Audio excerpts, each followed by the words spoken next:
नमस्कार मित्रांनो, कोर्ट कचेरी या यूट्यूब चॅनलवर आपले खूप खूप स्वागत आहे. आपल्या सर्वांना माहीत आहे की मिळकती या ज्या आहेत त्या तेवढ्याच आहेत आणि कुटुंब ही जी आहेत ती वाढत आहेत. वाढत्या लोकसंख्येमुळं एका कुटुंबाची अनेक कुटुंब होत आहेत, मिळकतीचे तुकडे पडत आहेत आणि ज्या शेकडो एकर जमिनी होत्या त्या आता 5 एकर, 10 एकर, 20 एकर इतक्या तुकड्यांवर जमिनी आलेल्या आहेत. कुटुंबामध्ये अनेक ज्येष्ठ व्यक्ती असतात, त्यांनी आपल्या कष्टातून घाम गाळून अनेक मिळकती कमवलेल्या असतात, त्या जतन करून ठेवलेल्या असतात. वडवडिलांच्या मिळकती ज्या आहेत त्या जतन करून ठेवलेल्या असतात. प्रसंगी पोटाला चिमटा घेतलेला असतो. कुटुंबामध्ये अनेकांचे दवाखाने येतात.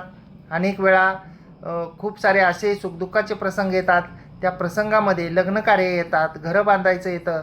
त्या परिस्थितीमध्ये सुद्धा त्या कुटुंबातील ज्येष्ठ व्यक्तींनी अगदी काटकसर करून साधं राहणीमान ठेवून या मिळकती ज्या आहेत त्या वाचवलेल्या असतात.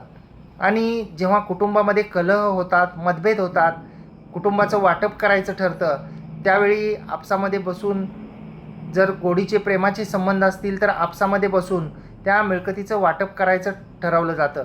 आणि वाटपासाठीचा सर्वात जो शॉर्टकटचा मार्ग आहे तो सर्वात शॉर्टकटचा मार्ग म्हणजे महाराष्ट्र जमीन महसूल अधिनियम कलम 85 प्रमाणे आपण माननीय तहसीलदार साहेब यांच्यामार्फत वाटप करून घेऊ शकतो. तर अशा प्रकारचं वाटप करीत असताना आपण वाटपासाठीचा प्रस्ताव तयार करतो, वाटपाचा अर्ज तयार करतो. कोणती मिळकत कुणाला दिलेली आहे हे आपसात ठरल्याप्रमाणे त्यामध्ये नमूद करतो. अनेक मिळकती असतात. 7/12चे ज्या शेतजमिनी आहेत त्याचं वाटप महाराष्ट्र जमीन महसूल अधिनियम कलम 85 प्रमाणे करता येतं. तर ज्या शेतजमिनी आहेत, कधीकधी एक शेतजमीन असते, कधीकधी अनेक शेतजमिनी असतात. आपसात ठरल्याप्रमाणे आपण त्या 85 कलमाच्या प्रस्तावामध्ये कसं वाटप झालेलं आहे याबद्दलचा मजकूर लिहून तो प्रस्ताव सादर करतो. माननीय तहसीलदार साहेब यांच्यासमोर व्हेरिफिकेशन होतं. माननीय तहसीलदार साहेब जो आहेत ते आदेश करतात वाटपाचा. त्याप्रमाणे 7/12च्या उतार्यावर नावेसुद्धा नोंदवली जातात. परंतु कालांतराने ज्या महत्त्वाच्या गोष्टी आहेत त्या गोष्टी त्यामध्ये नमूद केलेल्या नसतात. त्या महत्त्वाच्या गोष्टी म्हणजे कधीकधी त्या मिळकतीमध्ये शेतजमिनीमध्ये विहिरी असतात. त्या विहिरीतले हिस्से जे आहेत ते नमूद केलेले नसतात. त्या विहिरीवर मोटारी असतात, वेगवेगळ्या HP च्या, 5 HP च्या, 10 HP च्या. तर त्या मोटारीमध्ये कोणाचे किती हिस्से आहेत, कोणाची मोटार स्वतंत्र आहे का याचा उल्लेख केला जात नाही. एवढंच नाही, काही बोरवेल्स असतात, पाईपलाईनी असतात, नदीवरून केलेल्या असतात, कॅनॉलवरून केलेल्या असतात. आपल्याला माहीत आहे की पाईपलाईनसाठी खूप मोठा खर्च येतो. अंतर जास्त असेल तर खर्च आणखी वाढतो. पाणी परवाना असतो. तसेच विद्युत कनेक्शन असतं, ते कुटुंबातील कुटुंबप्रमुखाच्या नावाने बऱ्याच वेळा असतं. तर त्या विद्युत कनेक्शनमध्ये, त्या पाईपलाईनमध्ये, मोटारींमध्ये, एवढंच नाही तर बोरवेलमध्ये, विहिरीचे पाणी घेण्याचे हिस्से, या सर्व गोष्टी ज्या आहेत त्या अनावधानाने म्हणा किंवा घाईगडबडीत वाटप केल्यामुळे म्हणा हे नमूद करायचं राहून जातं. आणि याबद्दल पुढं भविष्यकाळामध्ये वाद उत्पन्न होतो. आणि प्रत्येकजण माझा एवढा हिस्सा आहे किंवा एखादी जर संपूर्ण मिळकत एखाद्या भावाला किंवा एखाद्या सहिस्सेदाराला दिलेली असेल आणि विहीर जर त्यांच्या हिश्श्यामध्ये असेल, विहिरीचे हिस्से जर का नमूद केलेले नसतील तर नंतर तो सहिस्सेदार किंवा तो भाऊ संपूर्ण विहीरच माझी आहे, कारण ती विहीर माझ्या गटामध्ये आहे, ती बोरवेल माझ्या गटामध्ये आहे, केलेली पाईपलाईन माझ्या एकट्याची आहे, अशा स्वरूपाचे वाद जे आहेत ते घालायला सुरू करतात. आणि त्या कलम 85च्या वाटपामध्ये त्या विहिरीतल्या हिश्श्याचा स्पष्ट उल्लेख नसल्यामुळं इतर जे सहिस्सेदार आहेत यांना आपसात विहिरीचे हिस्से ठरलेले असतानासुद्धा ते मिळत नाहीत. त्याचं कारण असं आहे की ते त्या वाटपाच्या प्रस्तावामध्ये जे आहे ते लिहिलेलं नसतं आणि अशा वेळी वाद उद्भवतात. कोर्टाची पायरी चढावी लागते. या गोष्टी कधीकधी विहीर, बोरवेल, पाईपलाईनी आणि मोटार, विद्युत कनेक्शन याचा उल्लेख केला जातो. परंतु अनेक वेळा शेतजमिनीमध्ये ही मोठी झाडे असतात, वेगवेगळी फळझाडे असतात, ती प्रोडक्टिव्ह झाडे असतात. प्रोडक्टिव्ह म्हणजे त्या झाडांपासून उत्पन्न मिळणारे असतं. मग त्यामध्ये सागवानाची असतील, आंब्याची असतील किंवा इतर फळझाडे असतील.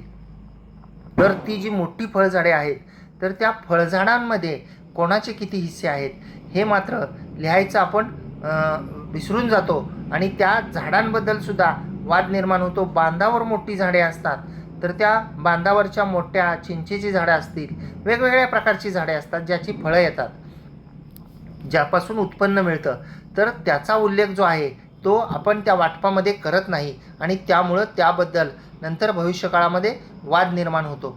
म्हणून जेव्हा कधी आपण कलम 85चं वाटप करण्याचा विचार करत असाल तर त्या मिळकतीमध्ये असलेल्या विहिरीतील हिस्से, बोरवेलमधील हिस्से, पाईपलाईनीमधील हिस्से, विद्युत कनेक्शनमधील हिस्से, एवढंच नाही तर त्या मिळकतीमध्ये काही वस्ती असेल, काही घरजागा असेल, एखादी गुरांचे गोठे असतील, हौद असतील पाण्याचे मोठे बांधलेले, किंवा शेततळं केलेलं असेल, तर या सर्व बाबी, त्यामधील हिस्से, त्यामधील झाडे आणि कोणाला किती हिस्से आहे याचा स्पष्ट उल्लेख आपण त्या वाटपामध्ये करावा. जर आपण वाटपामध्ये असा स्पष्ट उल्लेख केला नाही तर त्यामध्ये भविष्यकाळामध्ये त्याबद्दल वाद उत्पन्न होऊ शकतो आणि वाद उत्पन्न झाल्यानंतर निष्कारण आपसात संमतीने वाटप झालेले असूनसुद्धा ज्यांना हिस्से दिलेले आहेत परंतु उल्लेख नाही त्यांच्यावर अन्याय होऊ शकतो.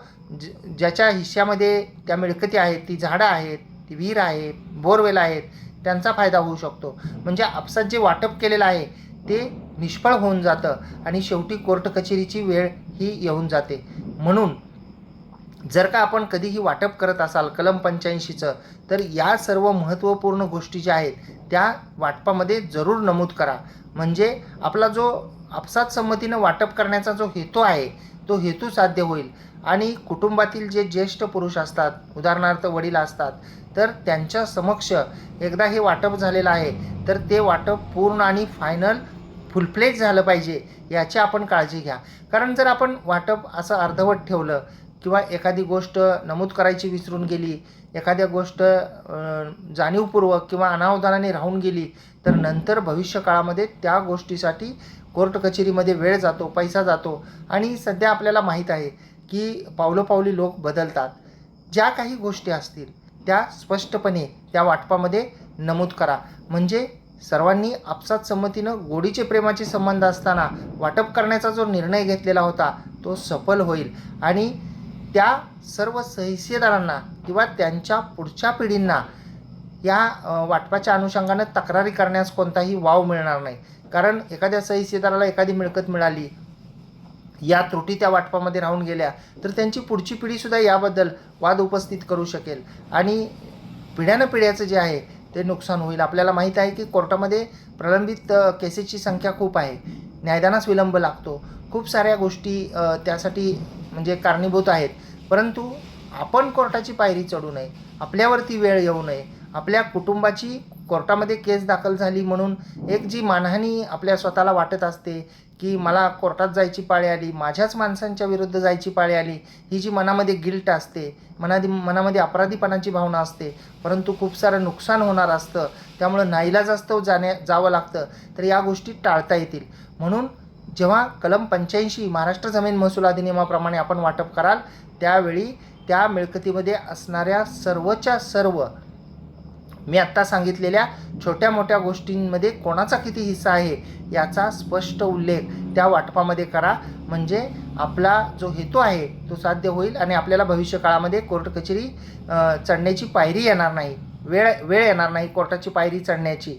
तर आपण कोर्ट कचेरी या यूट्यूब चॅनलला भरभरून असा प्रतिसाद देत आहात. आपण 96,000च्या आसपास आपण सबस्क्रायबर सर्वजण आहात. आपण सबस्क्राईब केलेले आहे. बरेचसे मान्यवर हे व्हिडिओ पाहतात, रील्स पाहतात, परंतु त्यांनी जर अद्याप सबस्क्राईब केलेले नसेल तर सर्वांना विनंती करतो की आपणसुद्धा सबस्क्राईब करावं. हे व्हिडिओ जे आहेत ते सोशल मीडियाच्या आपल्या प्लॅटफॉर्मवर शेअर करावे जेणेकरून ही जी माहिती आहे ती सर्वांपर्यंत पोहोचेल. आणि सध्या छोट्या छोट्या गोष्टीमध्ये न्यायालयामध्ये येण्याचं प्रमाणसुद्धा या त्रुटींमुळं ठरलं आणि जे आपसात ठरलेलं आहे त्याप्रमाणे वागलं नाही म्हणून न्यायालयामध्ये येण्याचं जे आहे ते प्रमाण वाढलेलं आहे.